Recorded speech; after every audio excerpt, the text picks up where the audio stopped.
Olá, gigantes! Muito bom dia, muito boa tarde, muito boa noite para você que está assistindo a gente, ouvindo a gente em alguma das nossas plataformas. Você que quer crescer emocionalmente, psicologicamente, profissionalmente e está aqui nessa academia. Ao meu lado, Paula Azar. Tudo bem, Paulinha? Tudo bem, Pedro? Tudo bom. E quem que é o nosso convidado? Nossa convidada de hoje? Ela é uma gigante mesmo.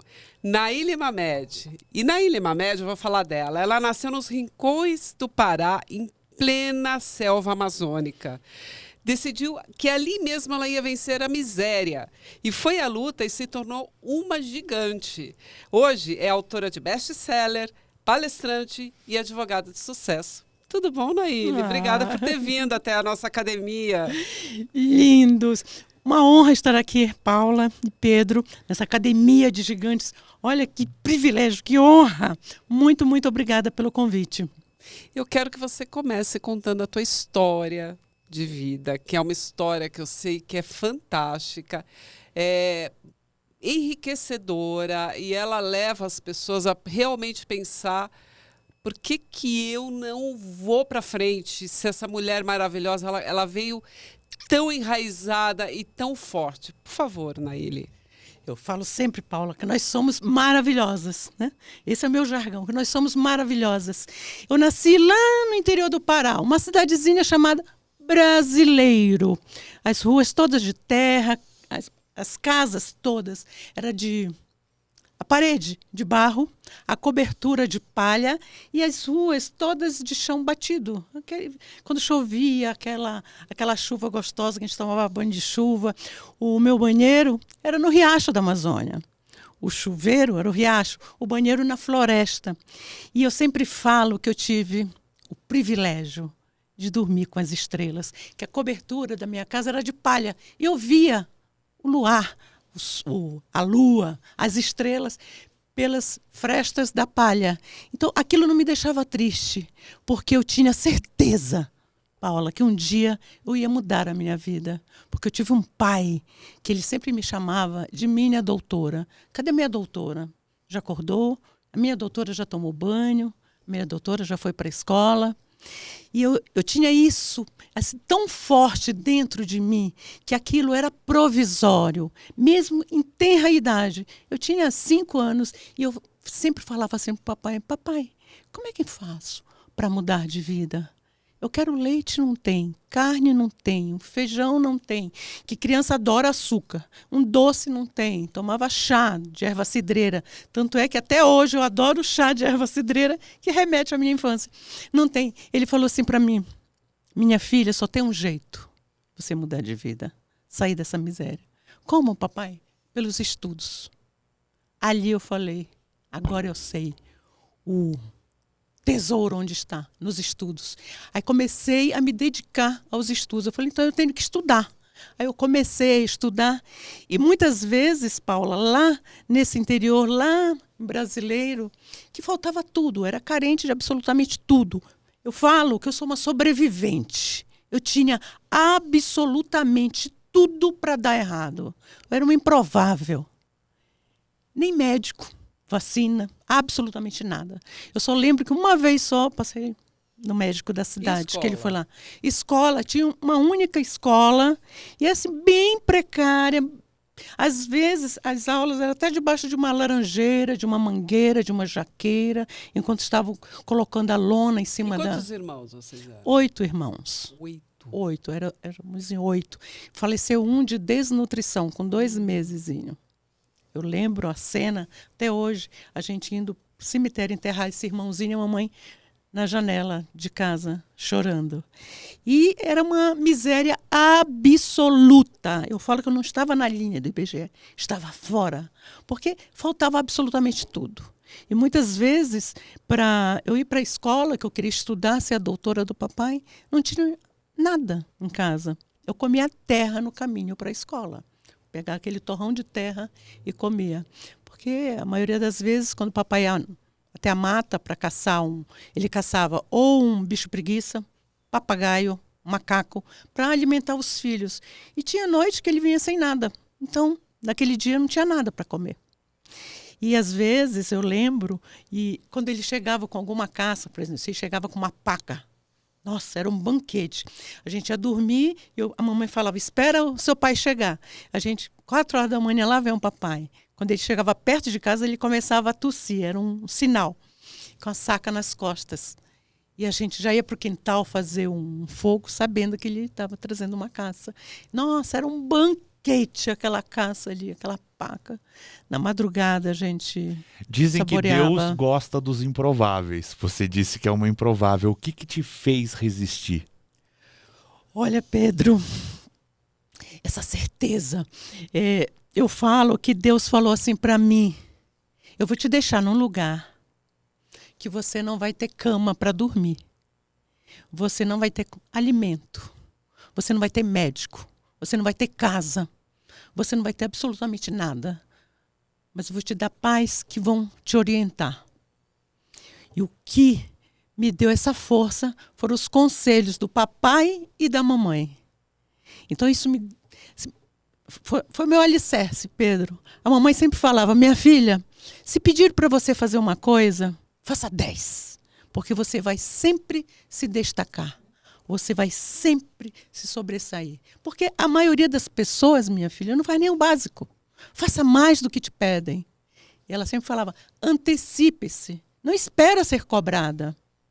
Né? E o papai falava, minha filha, você pode ser 2 tipos de pessoa.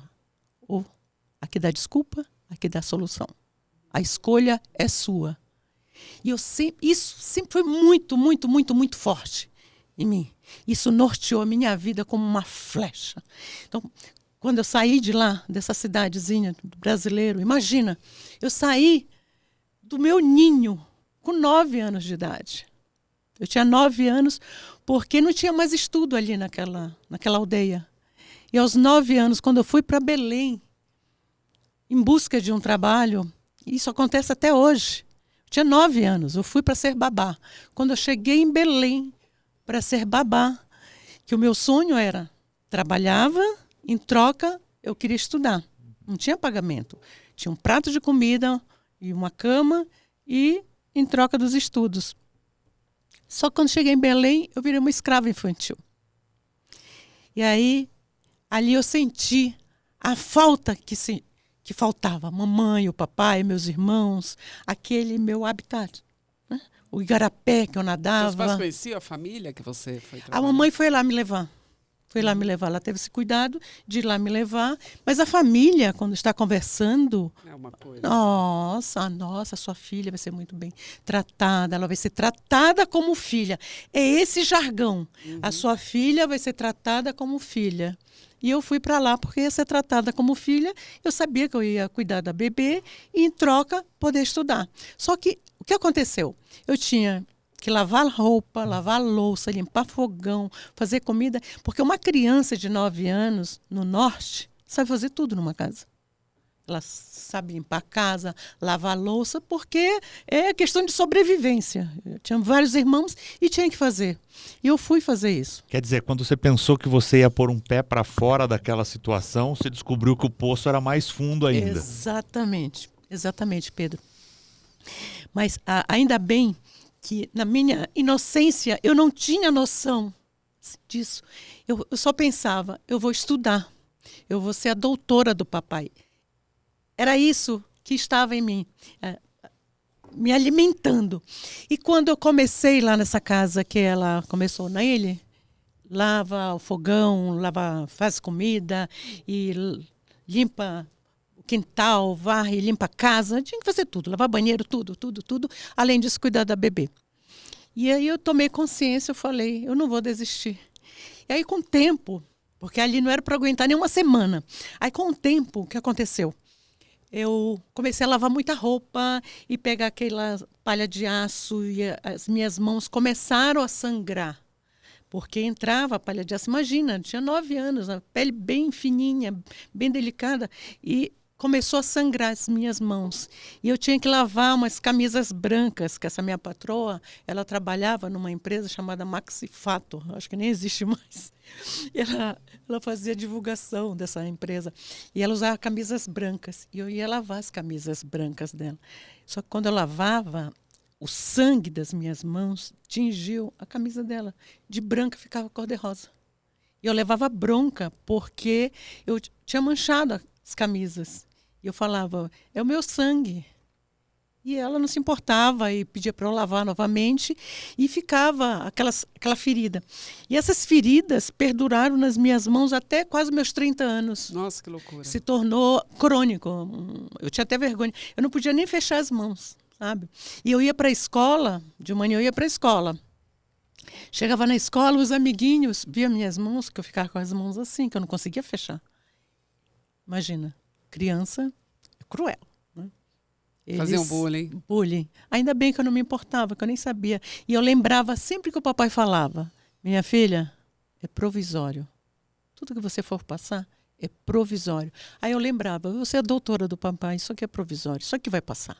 Isso vai passar. E essa doutora do papai, quer dizer, foi quase uma premonição, Sim. né? O pai fez quase uma previsão de futuro. Por que você escolheu a advocacia? Como é que você chegou nisso? Porque eu escolhi a advocacia, escolhi direito, por 2 motivos. Que eu queria ser doutora do papai e foi numa época que eu separei, que eu estava separada. E eu chamo carinhosamente o meu ex, ele é vivo, de falecido. Mas eu evoluí, eu chamo agora de abençoado. Mas Evoluir é ótimo. Mas É renascido, não. É abençoado. abençoado. Mas enquanto ele era falecido, ele era terrível. Terrível, terrível. Eu falo que foi a pior pessoa que eu conheci na minha vida. E a melhor pessoa, porque foi uma mola na minha vida. Eu tinha 2 opções. Ou chorava, ou enfrentava. E eu optei por enfrentar. Naíli, a gente ficou um pedaço aí que você me contou. Como é que porque você ele perguntou, saiu de Belém e foi para... Exato. Como é que foi essa tua transição? Acho que se empolgou, né, Pedro? Exatamente. E uma outra coisa que eu queria saber de você. Você acha que nos tempos atuais a situação dos ribeirinhas mudou ou não? Não. Você acha Não que mudou. continua a mesma coisa? Continua a As mesma crianças coisa, continuam até pior, passando- muito pior. Eu fui fazer um trabalho faz uns 4 ou 5 anos pelo Rotary, lá nessa região de Ribeirinhos. Meu Deus do céu, nós somos numa embarcação enorme, levar alimentos, médicos, e é essa a realidade. Vem as crianças nas canoas, mas eles tiveram a sorte, quando eles vinham nas canoas até a nossa embarcação, a gente jogava alimentos e brinquedos.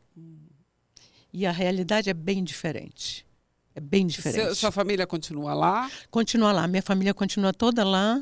Eu perdi o papai, mas o papai conheceu a doutora, teve muito orgulho. Ele sempre falava, ai de nós sem a nossa doutora. E esse ato aí que ficou, voltando lá, quando eu estava em Belém, lá como babá, fiquei 2 anos como babá. Aí eu fui para outras casas, voltei a passar fome. Eu falo sempre o seguinte, que um dia eu falei assim, como Scarlett O'Hara, eu não quero mais passar fome, eu não quero mais sofrer. E aí arrumei um trabalho numa peixaria. E aí eu ia para a escola cheirando a peixe. Antes, as minhas mãos sangrando.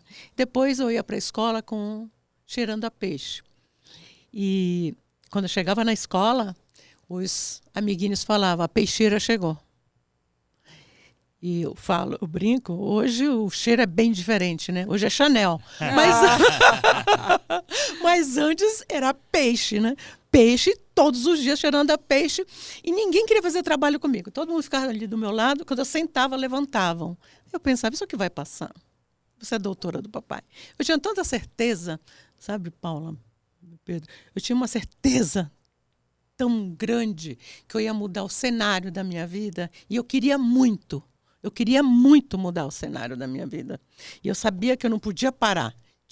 Podia cansar, chorar. Se eu chorasse, eu falei, engole o choro. É mais um dia. Eu comecei... Essa ambição foi uma mola para você, né? Foi uma mola para mim. Hoje eu vejo que os professores, os mentores, que meu grande mentor foi meu pai e minha mãe. Os mentores falam, olha, os problemas você faz em etapas pequenas. Você fatia, né? Fatia. Eu já fatiava naquela época, com 10, 12 Você não tinha anos. outra opção. Eu não tinha outra opção. Por exemplo, eu estava dormindo. Eu queria dormir. Eu estava acostumada a dormir com as galinhas. A galinha para o puleiro, eu ia dormir. 6 horas da tarde, acordava 6 horas da manhã. Quando eu estava como escrava infantil, eu ia dormir meia-noite, 1 hora da manhã. Tinha que acordar 5 horas, com a bebê dormindo, fazer acordada, fazer mingau para bebê com ela no colo, para eu poder ir para a escola às 7 horas. Então, assim, foi muita vontade. Você tem que ter muita vontade, porque eu tinha tudo para desistir. Uhum. Eu tinha, como a mamãe, o papai falava, né, ou desculpa ou solução. Eu tinha um rol de desculpas. Eu falei, não posso pensar nisso. Aí eu pensava, é um dia de cada vez, é hoje. Aí eu pensava, o ano está começando. Tá? Estamos em março. Então é a primeira semana de aula.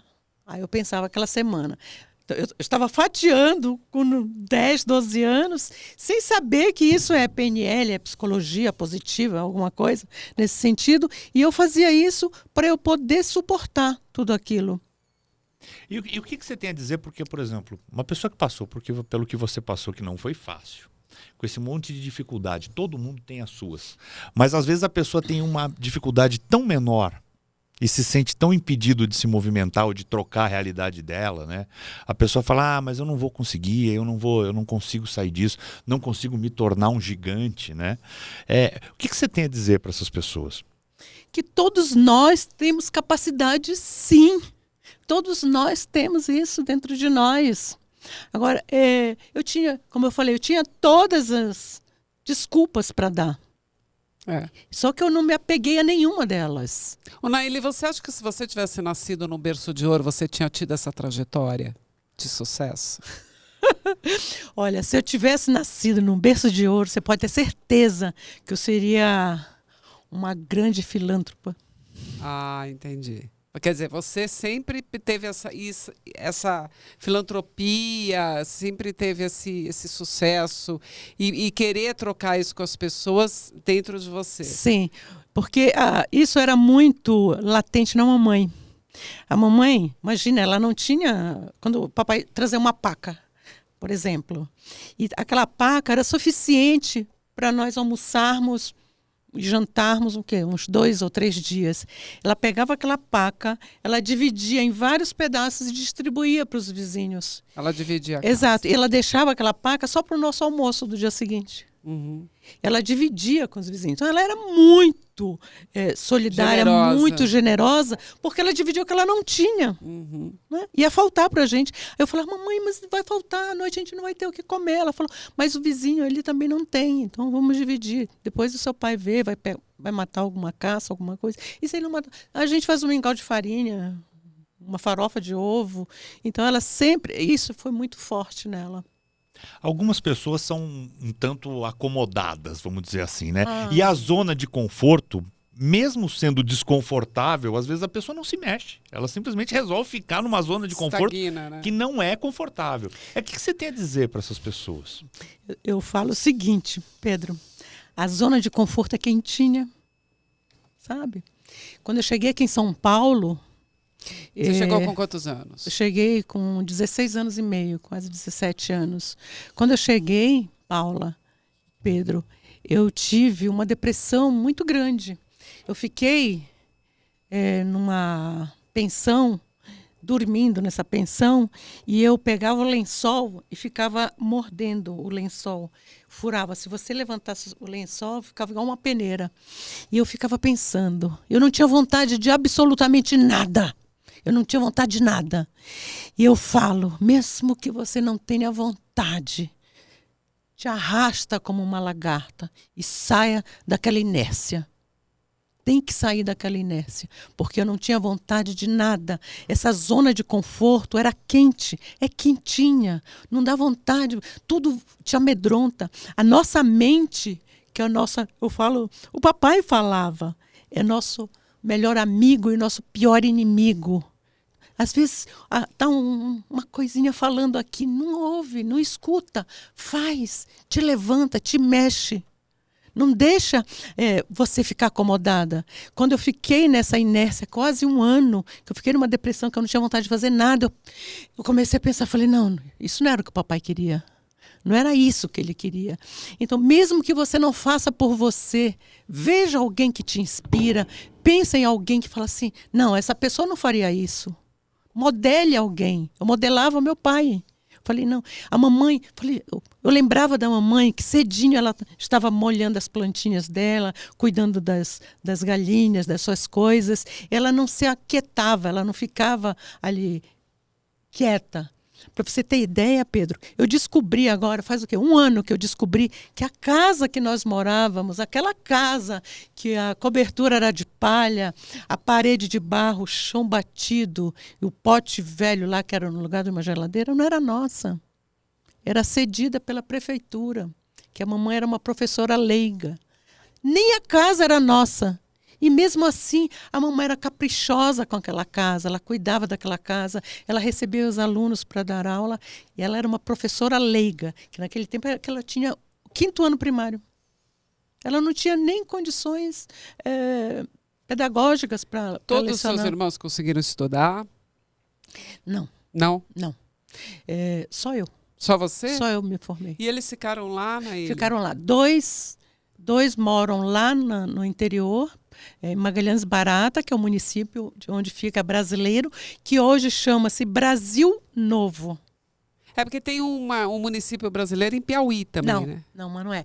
Não tem no mapa. Até não hoje. Tem no mapa? Não tem no mapa. Loucura. Fica a 20 quilômetros de Magalhães Barata, que é brasileiro, que hoje chama-se Brasil Novo. E eu tenho outro irmão que mora em outra cidade, um pouquinho maior, que chama Igarapiaçu. E tenho 2 irmãs que moram em Belém e uma irmã que mora em Curitiba. Mas nenhuma tiveram curso superior. E tua mãe? Eu perdi a mamãe em 2007. Mas a mamãe conheceu a doutora do papai, veio aqui. O papai também veio aqui, ficou uma temporada comigo. O passeio tinha muito orgulho de me falar. Quando eu ligava, minha doutora. Eu falei, pai, como é que o senhor está? Oi, minha doutora. Ai, minha doutora. Ai de nós ser a nossa doutora. Ah, que lindo. Muito orgulho. Agora, você veio para São Paulo, aí você ficou nessa pensão e você casou. Como é que foi essa... Eu fiquei nessa pensão. Você foi trabalhar com o quê na ilha? Quando eu estava nessa pensão, que eu estava lá nessa tristeza, um dia eu peguei um jornal e tinha um anúncio para trabalhar numa empresa de assistência médica. Eu posso falar o nome da assistência médica? Claro. Pode, né? A gente já pede um patrocínio, né? Pede um patrocínio, porque essa empresa é maravilhosa. Essa empresa é maravilhosa. E o dono da empresa é um anjo que Deus levou, infelizmente, que é a Amil Assistência Médica, o Dr. Edson de Godoy. E quando eu fui lá procurar trabalho, que eu fui no edifício Itália, eu sempre tive, olha, essa coisa de intuição. Eu estava conversando com um amigo meu lá no Rotary, ele falou, Naília, essa tua intuição, anjo que fala pra gente. São os anjos falando para você. E então os anjos me falaram. Eu fui lá procurar trabalho na Amil. Quando eu cheguei lá, o dono da Amil que me atendeu, o Dr. Edson, ele falou, você não quer trabalhar de recepcionista? Eu falei, não, eu gostaria de ser vendedora. Eu já tinha o espírito empreendedora. Ele falou, por que você quer ser vendedora? Eu falei, porque eu quero fazer o meu salário, eu quero pagar minha faculdade, eu quero morar em Moema, preciso comprar um carro e um apartamento em Moema. E ajudar meus pais. Então eu contei todos os meus sonhos. Com toda a fórmula. É isso. Tenha objetivo, né, ali, claro na sua mente. E ele falou assim para mim, ele olhou para mim e falou assim, você tem experiência em vendas? Eu olhei bem para ele, que o papai falava, olha nos olhos, minha filha, altivez, olhe nos olhos. Olhei bem para ele e falei, tenho. O que você já vendeu? Eu falei para ele, eu já vendi peixe na peixaria. E quem vende peixe, doutor, vende qualquer coisa. Ele falou, você está contratada. Fui contratada como vendedora da Amil, mas eu tinha que fazer uma carteira. Não, eu tinha que fazer um treinamento de 20 dias, porque eu vendia peixe. Eu sabia o que era pescada amarela, filhote, camarão, caranguejo, polvo, não sabia nada da área médica. Aí eu tô lá, entrei. Quando eu fui de salto, uma saia longa, porque eu falo que a aparência você tem que estar apresentável. Quando você se apresenta bem, é um respeito à pessoa. Uhum. Isso com 16 anos. Fui lá. Eu falo que eu fui formada em marketing lá em Brasileiro. Aí, quando eu tô lá fazendo o curso, Pedro, você que é ator, diretor, e eu tô lá fazendo o curso, viu, Paula? Estava lá aprendendo eletroencefalograma, eletromiografia, otorrinolaringologia e palavras bem diferentes. Uhum. E daqui a pouco ele aparece lá na porta e me chama. Eu falei, ai meu Deus, mas eu tenho que manter aqui a altivez. Fui lá, pois não, doutor. Ele falou, Naília, tem uma cliente que ligou pela propaganda. Você está preparada para atender essa cliente? Eu não sabia absolutamente nada do produto Amil. Nada, era o primeiro dia, não sabia nem os termos, só tinha aprendido essa palavra. Otorrinolaringologia, que eu achei bonito. Achei bonito. E eu achei bonito que eu sabia falar. Está preparada? Eu olhei bem para ele e falei, estou. Para quem falou otorrinolaringologia, está preparada para tudo. Ele falou, então vá até essa cliente, está aqui os contratos, está aqui a pasta, vá até a cliente. Quando eu saí, que eu desci, que era no Edifício Itália, o escritório, eu desci, eu falei, meu Deus do céu, o que eu vou fazer? Eu não sei absolutamente nada. Eu não ia falar para ele, eu não sei, doutor. Não vou. Dar desculpa.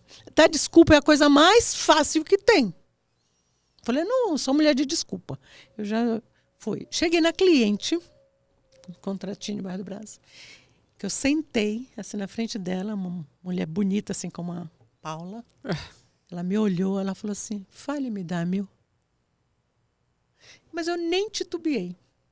Eu falei, para a senhora não ter dúvida, eu vou ler o contrato. Só que eu vou ler o contrato, o que a empresa não paga. Tem que ser diferente. Mamãe falava, surpreenda. Que a empresa não paga. Comecei lá. A empresa não paga transplante, implante. Naquela época não pagava. Tinha várias exclusões. Li tudo que a empresa não pagava. Li as carências. Falei, agora eu vou ler para a senhora o que a empresa paga. Hoje, Pedro, eu sei que hoje isso chama-se PNL, começar com negativo e terminar com positivo. Mas naquela época era sorte mesmo de principiante e era vontade mesmo de vencer. Quando eu terminei, Paula, ela olhou para mim e falou assim, eu gostei de você. A primeira vendedora que me falou a verdade. Porque você começou falando que a empresa não paga, que a empresa não cobre. Você não ficou dourando, rodeando. Ela falou, eu vou fechar com você. Eu falei, tá bom. Aí fiz o contrato dela, tinha vários filhos. Ela falou, vou te indicar para os meus pais, para os meus amigos. Aí de lá eu saí indicando de um para o outro cliente, outro. Quando eu cheguei na Amil, o dono da Amil, o doutor Edson, falou assim, Naília, o que você fez? Eu falei, eu vendi. O senhor não falou para eu ir lá vender, vendi. Tá, mas o que você falou? Eu falei, a verdade. E aquelas indicações que ela me deu, eu me tornei a campeã de vendas da Amil. Fui a campeã de vendas. E o tempo que eu trabalhei na Amil, eu me tornei... Todos os meses era campeã de vendas. E isso você fez com quantos anos? Eu tinha 17 para 18 anos. Aí, quando você está no auge, quando está tudo maravilhoso, quando está tudo perfeito, com todos os prêmios, o que que aparece na sua vida? Principalmente para você, mulher. Para você, meninas. Quero falar com você. Quando a gente está no auge, quando a gente está bem, quando a gente está se sentindo bonita, que aparece? Aparece um príncipe. Ele vem disfarçado de príncipe. E você acredita. E eu acreditei nesse príncipe. Vem disfarçado de príncipe. A primeira coisa que ele fez... A primeira coisa que eles fazem é... Se você está bem... sai de lá. Você é tão linda. Eu preciso de você perto de mim. Aí, o que eu fiz? A gente acredita. Eu acreditei. Caiu na sedução. Caí na sedução. Como você é linda. Eu preciso de você como eu te amo. E eu saí da Amil, porque eu achava que aquilo era amor. Era muito cuidado. Era muito amor. Ele tomava até remédio. O remédio que eu ia tomar, ele tomava primeiro. Vou tomar, neném. Eu vou tomar, você toma. Que eu conheci por intermédio da Mil. Ele falou, eu quero que você saia de lá, porque você me conheceu lá, você pode conhecer outra pessoa, eu não quero. Eu quero que você saia de lá. Saí, começamos a namorar depois de 1 ano. Que ele ficou como meu amigo quase 1 ano, me convidando para sair, me convidando para ir em teatro. Eu não aceitava, porque eu tinha medo. Tinha 18 anos. Até que um dia eu aceitei.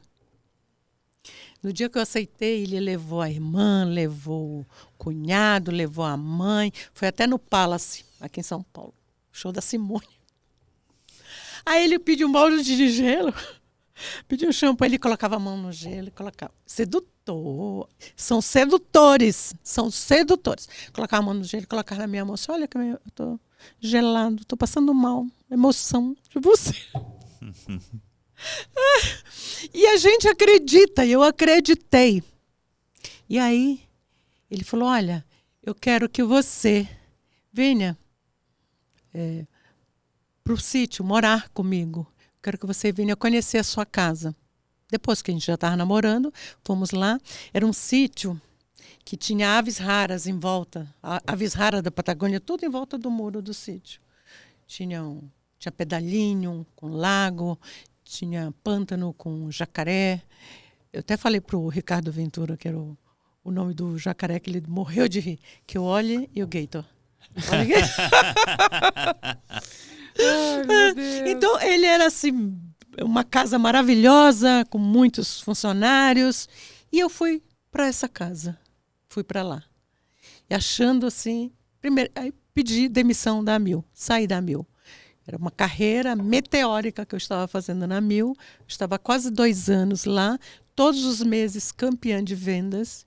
E assim, imagina, de repente aquela menina que veio lá daquela aldeia, naquela casinha de palha, de repente, recebendo todos os prêmios da Mil. A Mil fazia festa para mim no Maxud Plaza, no Terraço Itália, que era a festa da campeã de vendas. Então, era uma época muito maravilhosa. E eu estava me sentindo uma gigante mesmo. Porque imagina, de onde eu vim, o que eu estava me tornando. Chegou uma época que o Dr. Edson ele dava tantos prêmios, eu ganhava liquidificador, enceradeira, ferro elétrico. Teve um dia que eu falei, Dr. Edson, não quero mais ganhar esses prêmios. O que você quer ganhar nele? Eu falei, imagina, eu comia numa cuia lá em Belém, farinha, peixe na beira do rio. Quando eu fui conhecer o Edifício Itália, lá no último andar, aquele restaurante chique, eu falei, eu quero almoçar e jantar todos os dias no Edifício Itália, no Terraço Itália. E eu ganhava como prêmio, jantava lá, porque aqueles talheres bonitos, aquelas louças maravilhosas, aquele piano. Glamour, né? Aquilo me seduzia. Eu falei, isso aqui é muito lindo, isso aqui é maravilhoso. Então era um mundo desconhecido para mim. Eu adorei aquele mundo. E eu ganhava aqueles prêmios, eu adorava. E aí o falecido me tirou desse mundo. Isso era uma carência sua, de ter alguém, um parceiro, ter alguém com você? Podia ser, né? Porque você estava numa realização profissional, mas você estava ainda sozinha em São Paulo. Exato, eu estava sozinha, mas eu achava... Porque eu achei aquele rapaz tão maravilhoso, tão perfeito. Eu falei assim, meu Deus, eu preciso estar da Cinderela, não é possível. Eu falei, por que não? Eu vou tentar. Já fazia 1 ano que ele estava me convidando e a minha irmã falou assim, Naíli, tá chato, já aceita o convite dele. Olha... Bendita a hora que eu aceitei o convite, para não falar outra coisa. Aí aceitei, mas tudo tem um porquê, tudo tem um motivo. Né? Aí fui e convivemos quase 7 anos, tivemos 2 filhos.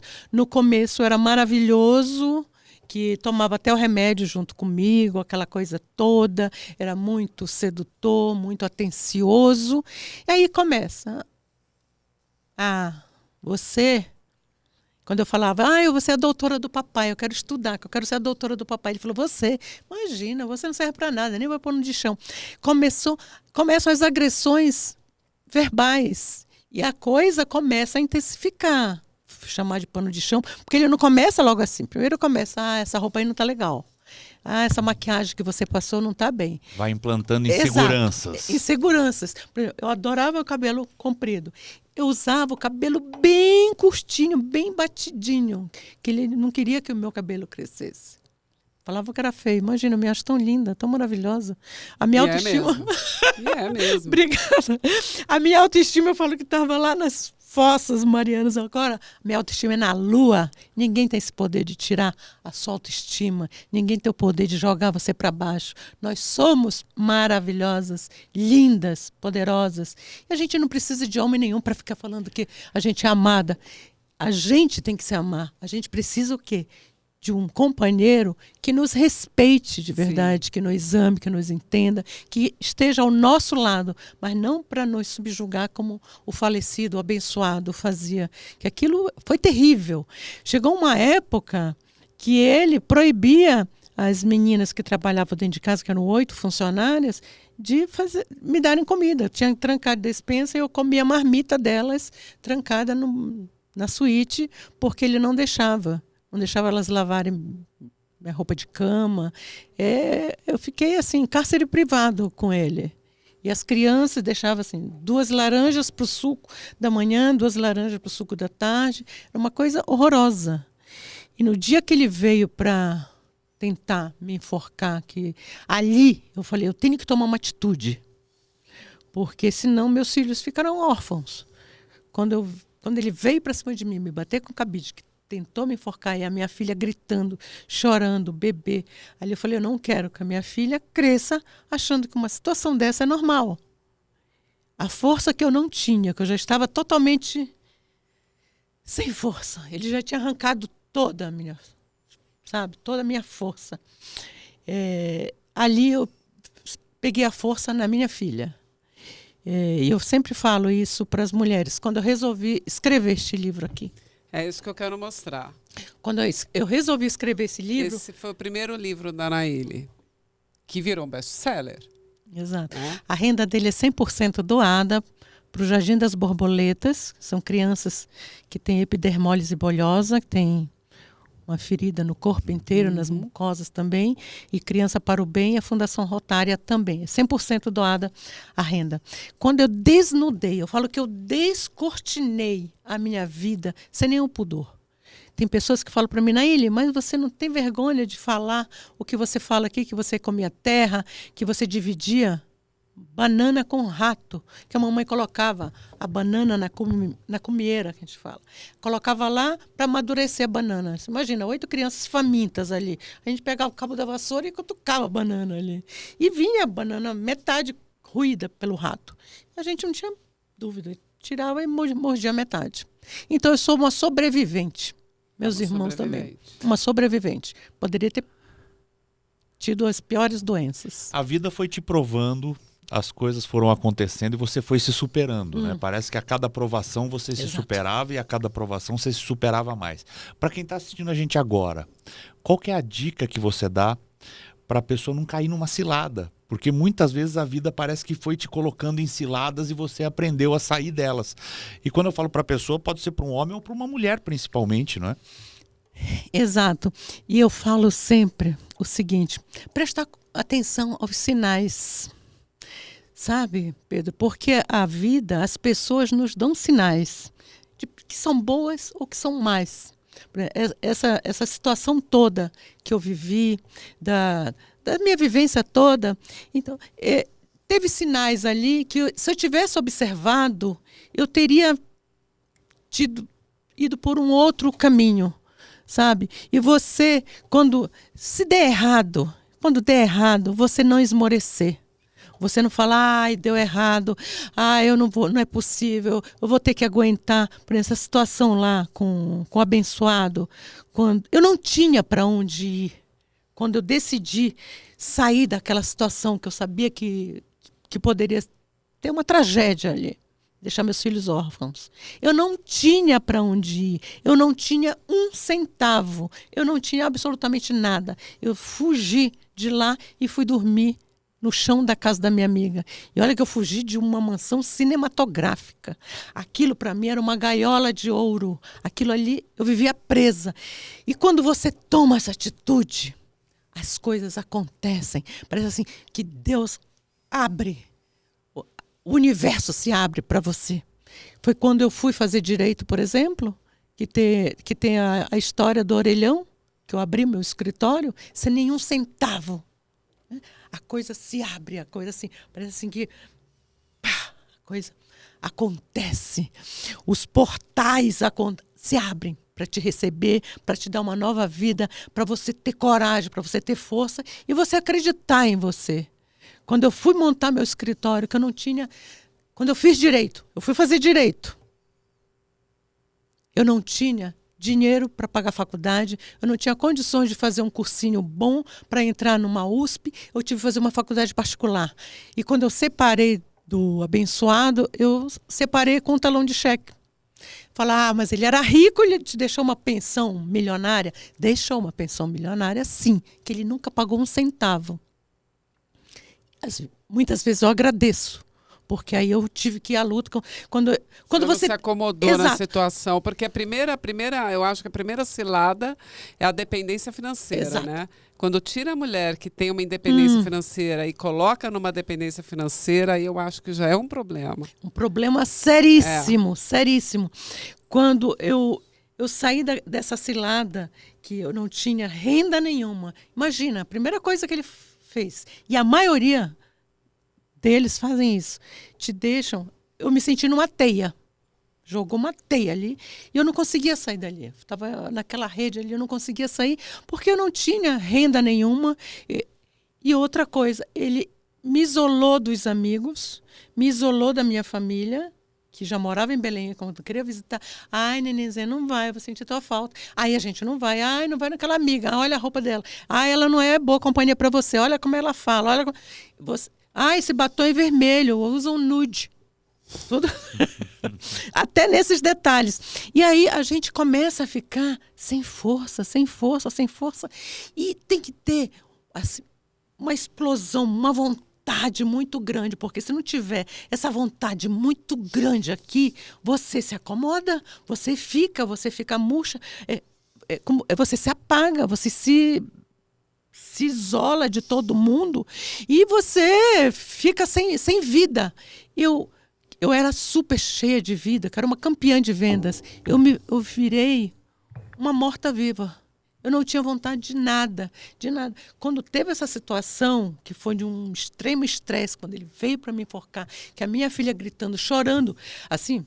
Foi a melhor coisa que aconteceu na minha vida, foi aquele grito da minha filha. Parece assim que eu acordei. O grito da liberdade. Foi o grito da liberdade. Eu acordei ali. Quando eu falo hoje, eu até me arrepio. Porque ali eu acordei, eu falei, eu tenho que tomar uma atitude. E tem que ser no sangue, assim, fervendo mesmo. Quando eu fui para casa da minha amiga, eu cheguei lá, bati, falei, dona Silvia, eu estou aqui, eu vim aqui, eu preciso de ajuda. Ela falou, tá bom, minha filha, você precisa de quantos dias? Eu falei, 2 dias. Eu não tinha nem para onde ir. Aí ela foi, no segundo dia ela perguntava, quando é que você vai mudar? Porque eu estava com uma bebê, né? E chorava, ela era uma senhora de idade. Eu falei, amanhã, dona Silvia. Eu nem tinha nem ideia que eu não tinha dinheiro, não tinha nada, e tinha aquele talão de cheque. Aí eu pensei, é isso que eu falo para as mulheres. Você tem que se capacitar. Faz curso de maquiagem, manicure, cabeleireiro, qualquer coisa.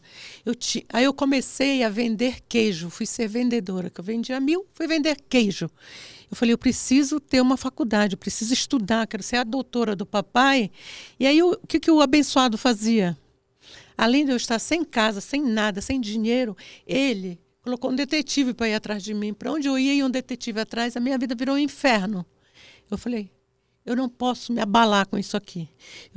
Porque eu não tinha cabeça para nada. Eu ficava preocupada com aquele ser atrás de mim, aquele carro atrás de mim. E eu fui fazer faculdade. Quando eu cheguei na faculdade, a mesma história. Eu contei, falei para a moça da secretaria. Falei, amada, eu só tenho um cheque sem fundo. Eu vou fazer a faculdade aqui, vou dar o cheque para o semestre, para o ano, que era anual naquela época, vou renovar sem fundo e só vou te pagar quando me formar. Falei a verdade, aceitou, me formei. Como é que eu ia para a faculdade? Eu não tinha com quem deixar as crianças. Porque as pessoas falam, mas eu não tenho com quem deixar meus filhos. Eu também não tinha. Eu levava para a faculdade. Os dois? Os dois. Eu ia para a faculdade, às vezes ficava no estacionamento, eu ia falar com o rapaz do estacionamento, eu voltava lá e levava para a sala de aula, assistia a aula e E voltava. se formaram com você? Exato. Aí me formei. Aí eu estou formada e eu tinha tirado as crianças de um colégio particular, que aqui é um colégio renomado, que é o Vira Brandão, e coloquei numa creche da prefeitura. Que o sacrifício não foi só meu e dos meus filhos. E nessa creche da prefeitura, para eles almoçarem e jantarem. Aí um dia, quando eu cheguei lá nessa creche, a professora falou assim: mãezinha, tire seus filhos daqui. Porque o menino é muito inteligente, eles sabem tudo, ele precisa de uma escola mais puxada. Eu saí de lá, eu fui para uma praça, sentei, chorei, mas eu chorei exaustivamente, me exauri. Chorei muito, muito, muito, me questionando. Nisso, o orelhão tocou. É aí que eu falo que Deus nos manda sinais. E a gente tem que saber pegar esses sinais. E muitas vezes esses sinais vêm disfarçados. Quando o orelhão tocou, que eu fui atender, eu vi o número ali do orelhão. Falei, já sei o que eu vou fazer. Já era advogada, já tinha feito direito. Mas eu estava vendendo queijo. E eu mandei fazer uns cartões de visita, doutora Naíle Mamed Advocacia. E o telefone do orelhão. Aí, divulguei na região. Meu filho me ajudou. Divulgamos lá. Passou uns 3 dias, divulgação maciça. Fui lá para o orelhão, vestida de advogada. Blazer, salto. Quando a gente precisa, a gente pega o orgulho e joga numa lata de lixo. Nada de orgulho. Fui e fiquei lá na praça. Aí, naquele tempo, tinha as pessoas ali querendo usar o orelhão e eu esperando o orelhão tocar. Tocou. Quando tocou, eu atendi Mamed Advocacia, Nicole, bom dia! Já tinha uma secretária. Já tinha uma secretária, né, Pedro? Já tinha uma secretária. Aí o cliente... bom dia, eu queria falar com a doutora Naíle. Pois não, a doutora está agora na sala dela atendendo 2 clientes. Tem mais 3 na recepção para eu passar para ela atender. E tem mais 2 ligações. Qual o seu nome, por favor? Paula. Dona Paula, a senhora não prefere que a doutora vá na sua residência no final da tarde? Aí a senhora não precisa se locomover, sair de casa. Ela lhe dá um atendimento personalizado. A senhora não prefere? Eu tinha que convencer a cliente. Pessoa, exato. Não tinha onde receber. Exato, porque era um orelhão, só tinha mato e ali criança correndo e tudo. Aí a cliente, tá, eu prefiro mesmo. Tá bom, então assim que a doutora atendeu os 2 clientes, mais os 3 que estão aqui, mais as ligações, ela retorna para a senhora e já está agendado. Daqui a pouco ligava outro, pois não, Mamed Advocacia, Nicole, bom dia. Sorriso no atendimento. O atendimento... O cliente tinha que perceber, sentir que ele estava sendo muito bem atendido. E eu lotei a minha agenda e aí eu ia atender o cliente na casa. O senhor ligou, Paulo? Minha secretária lhe atendeu, qual o problema? Eu atendia. E aí, depois de 2 meses, lotou a agenda. Aí eu montei uma salinha. Vi uma placa que estava alugando, aí eu fui lá. Era o Lira, até hoje, meu amigo. Passou lá e eu falei, Lira, porque 2 meses que eu estava atendendo, mas estava melhorando, já deu para tirar as crianças lá da escola, eu fui colocar numa escola particular, aí eu precisava de uma sala para receber o cliente. Aí estava lá uma salinha para alugar, na periferia. Por quê? Eu falei, eu me inspirei no Silvio Santos. Que é um baita de um, né? Exato, exatamente. Então, me inspirei no Silvio Santos, falei, eu quero a classe, né, menos favorecida, porque precisa de advogado, não tem muito acesso, as pessoas não têm muita paciência. E aí eu me especializei em direito previdenciário e comecei a dar atendimento. Foi a primeira salinha. Aí, depois de 4 meses, eu peguei outra salinha nesse andar. Depois de 1 ano, eu estava com 4 salas. No ano seguinte, eu estava com essas 4 salas e o Lira construiu um prédio do lado, fez mais um andar para mim, na periferia. E aí cresceu o escritório e tá lá bombando o escritório. Depois eu mudei para um lugar melhor.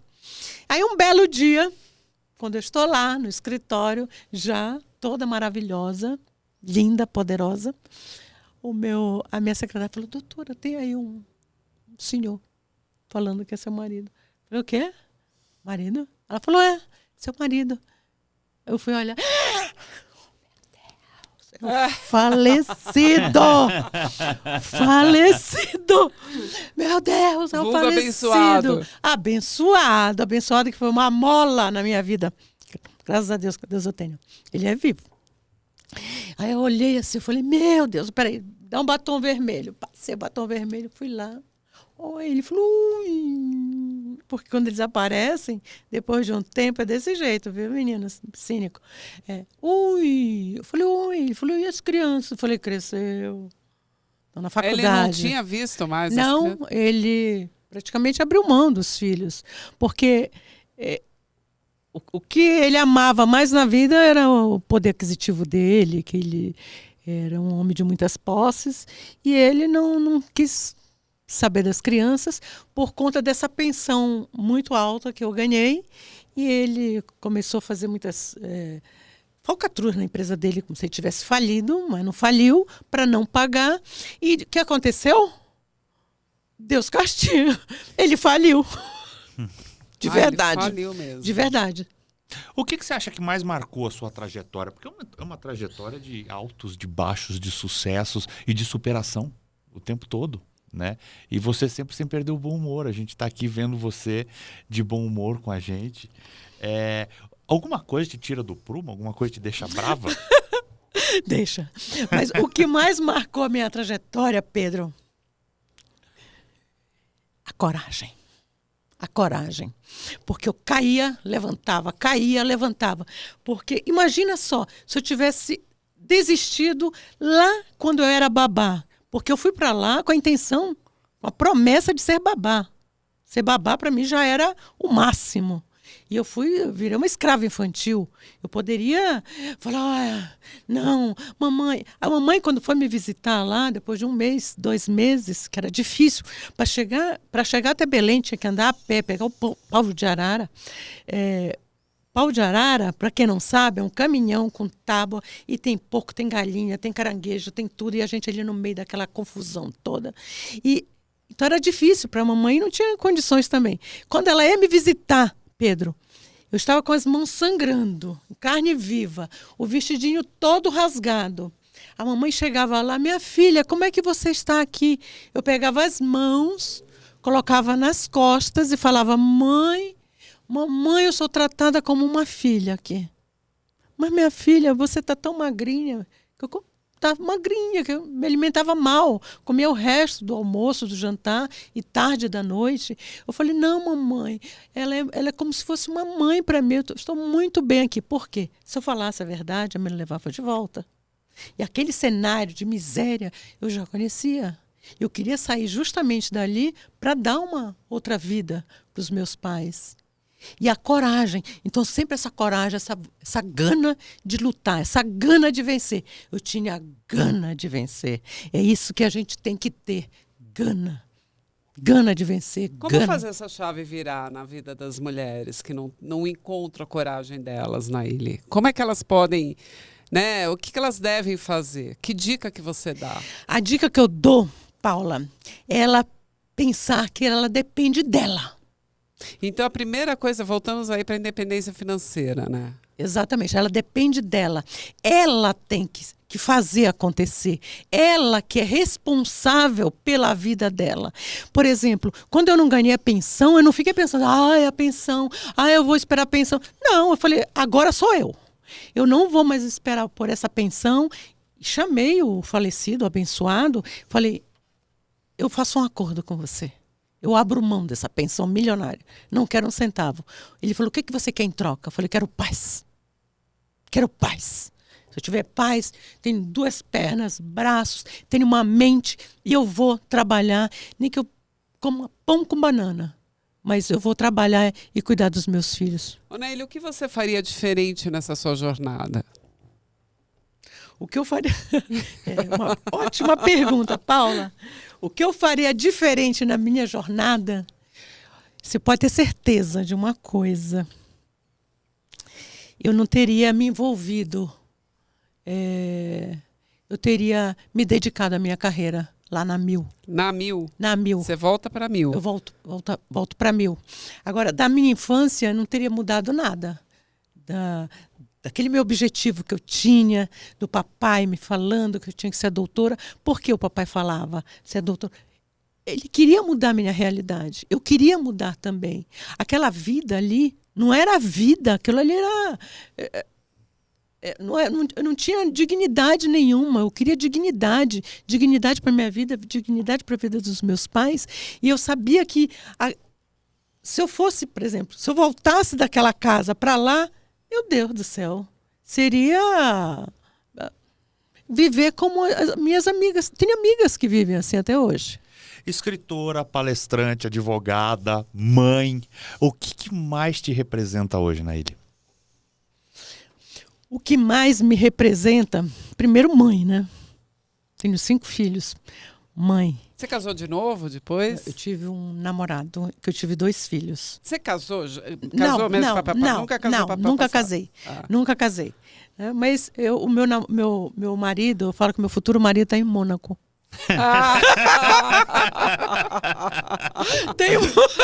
Muito bom isso. Tô esperando um tempo na sua agenda. Olha, vindo de você que projeta as coisas, a gente vai achar mesmo que nós vamos no casamento lá em Mônaco, né, Ili? Meu marido está em Mônaco. Eu estava numa entrevista com a Regina Volpato, ela perguntou assim para mim, Naília, e agora, esse coração, quem está cuidando, né? Eu falei, em que mãos está teu coração? Eu falei, nas melhores mãos. As minhas. Né? As minhas. Mas, voltando à tua pergunta. Pergunta de novo, Paula.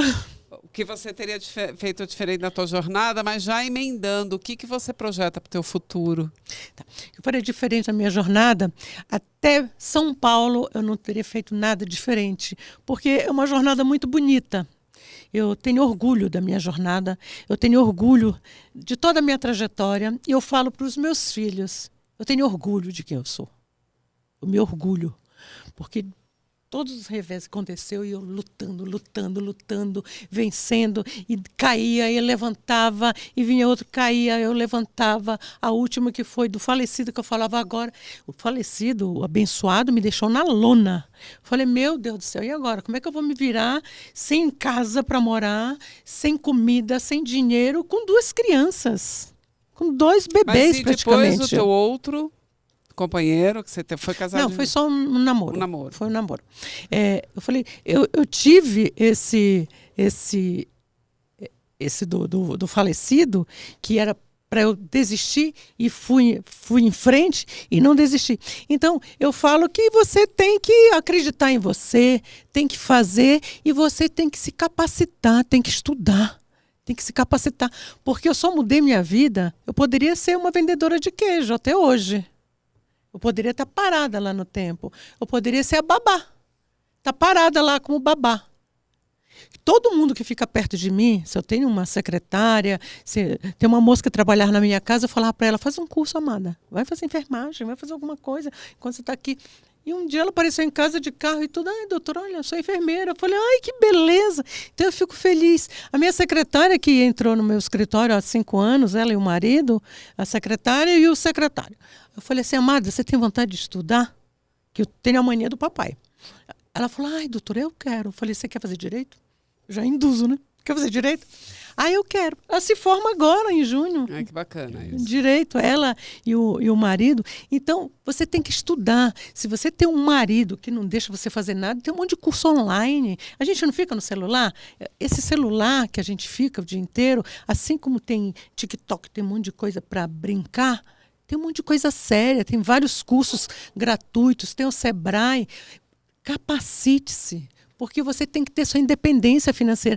Porque a maioria das mulheres, Paula, é a dependência financeira que É isso que eu ia te pega. perguntar. Você tem feito muitas palestras para as mulheres, Exato. né? Para poder incentivar, para poder levantar, encorajar essa mulherada, porque tem muitas mulheres que ficam, como você disse, numa teia e não conseguem sair.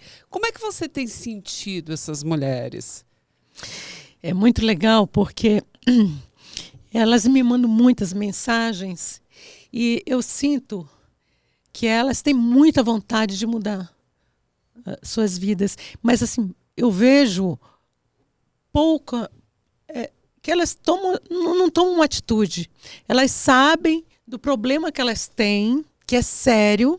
Elas vivem uma violência doméstica séria e elas demoram para tomar uma atitude. E eu sei como é, porque eu demorei também. Eu não saí de casa na primeira vez que eu apanhei. Eu saí de casa depois de 3 anos que eu estava apanhando. E quem tem que mudar é você, né? Exato. Porque eles não mudam. Exato. Porque eu acho que algumas vezes as mulheres pensam, mas eu vou mudar ele. E aí Exato, também não mudam. E a gente separa, depois a gente volta, depois a gente separa, depois a gente volta. Então, o conselho que eu tenho para essas mulheres, a dica que eu dou, é que elas têm que se capacitar, elas têm que fazer alguma coisa, pedir ajuda e sair desse problema, sair dali, porque a tendência é sempre piorar. E quando você separa e depois que eles vêm com uma conversa, ai amor, eu amo tanto você, eu estava nervoso, eu bebi, eu me excedi, não vai mais acontecer. É mentira! A próxima vez é pior, a outra é pior, a outra é pior, até que pode chegar num feminicídio. A gente está chegando quase no final do nosso programa. E você é uma pessoa que tem tanto conteúdo. Você é uma pessoa que tem tanta coisa bacana para mostrar e para falar. E é uma alegria ter você aqui com a gente. Mas vamos supor que você só pudesse deixar uma única dica para quem está em casa. De tudo que você aprendeu na vida. De tudo. Você só pudesse deixar uma única dica. A dica de ouro. Qual seria essa dica de ouro? Pudesse deixar somente uma dica. Edita, né? A gente fala resume. Resume! Não, uma dica que isso realmente seja o que vai causar a grande mudança. Olha, para você se tornar uma gigante, você, além de ter muita vontade, você tem que ter vontade de mudar, mas você tem que ter, assim como os gigantes têm, a humildade. Você tem que ter a humildade dos gigantes.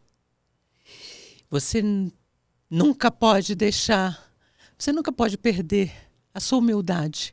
Humildade, olhar para o próximo. Se você chegou em algum patamar, puxa o outro, dá a mão para o outro. E essa vontade, essa gana dentro de você que te faz essa gigante que você pode se tornar. E a humildade. E a ambição também, né? Porque senão a gente não anda. Não essa nunca vontade deixar de sonhar exato, também. Exato. Agora, Anaíli, só encerrando, que eu sei que você lançou no mundo isso, né? Conta pra gente. Exato. Foi para Dubai, foi para... São 2 livros, né? Só para quem está em casa primeiro. Olha, tem esse aqui, que foi o primeiro que ela escreveu, que é um livro que a renda dele é toda doada. Toda doada para o Jardim das Borboletas, Crianças para o Bem, Fundação Rotária. Aqui eu conto toda a minha trajetória, tudo isso que eu conversei aqui, está nesse livro. Onde que encontra para comprar? Best-seller. Está na Amazon, em todas as plataformas, tem na livraria Drummond, tem algumas livrarias, e tem no meu Instagram também, que quando a pessoa compra pelo meu Instagram, ela já faz o Pix direto para a instituição. Pra instituição. Dos pés sujos de barro aos sapatos de solado vermelho. Isso. E esse aqui, o segundo livro dela, que é um compilado, é isso? Exato, é uma coletânea, são 45 mulheres que elas... Olha, quem lê esse livro, a mulher, o homem que lê esse livro, ele vai falar assim, agora não é mais o mesmo, porque são muitas histórias. Que, neste livro aqui, se uma história motivou, inspirou tantas mulheres, tantas pessoas, imagina 45 histórias de superação, de dores, que eu falei, são mulheres que atravessaram seus desertos e colocaram todas as suas dores. Que encontra nos mesmos canais Exato, também. Exatamente. Quem manda na minha Minha vida sou eu. Sou eu. Os 2 livros foram lançados já em Dubai, Portugal, China, Catar, Hong Kong, tudo pelo mundo. Que lindo. Beijinho. Linda. Naíli, super obrigada por ter vindo até a Academia dos Gigantes contar essa Nossa. história gigante da tua Nossa. vida, que é maravilhosa e passou muito Gente, rápido, né? Olha, está aqui na Academia dos Gigantes. Meu Deus do céu, só o nome já, essa imponência toda. Muito obrigada. Obrigada a Estou você pela honrada. entrevista. A gente que agradece a tua presença aqui. Semana que vem a gente volta. A gente pede para você assinar o canal, colocar o sininho para você receber as nossas atualizações, para você receber a gente na nossa Academia de Gigantes, tá E bom? faça os seus comentários também, que a gente quer saber o que você está pensando. Então até a semana que vem. Vamos dar um tchau pro pessoal dali, ó. Tchau, semana que vem a gente Tchau. volta. Tchau.